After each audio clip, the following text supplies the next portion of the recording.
तुला माहित आहे का काय रे? अरे ती सूरजची पोरगी हा अरे दररोज सकाळी हा. कोणाची तर गाडी बसून जाते होय अरे ती सकारामची सून नाही बाई हा. मी का दररोज बघतोय बरं का 12-1 वाजता तोंडाला बांधून ती पण जाते एक महत्वाचं काम आठवलंय मला जावं लागतंय ह्या विषयावर का नाही आपण उद्याच्याला बोलू. अय बाप्पू काय चाललंय काय करता इथं तुम्हाला माहित आहे का काय अहो ती सतीचा पोरगा नाही होय अहो त्याला लई स्टँडवर मारलाय आणि ती सूरजची पोरगी नाही होय ती पण दररोज कोणाची तर गाडी बसून जाते अरे काय बोलतोय काय बोलतोय म्हणजे जी समाजाला दिसतंय तीच बोलतोय मी.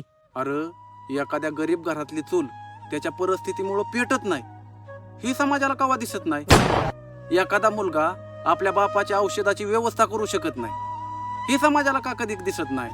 एखाद्या मुलीचं गरिबीमुळं शिक्षण अर्धवट राहतं ही समाजाला कधी दिसत नाही.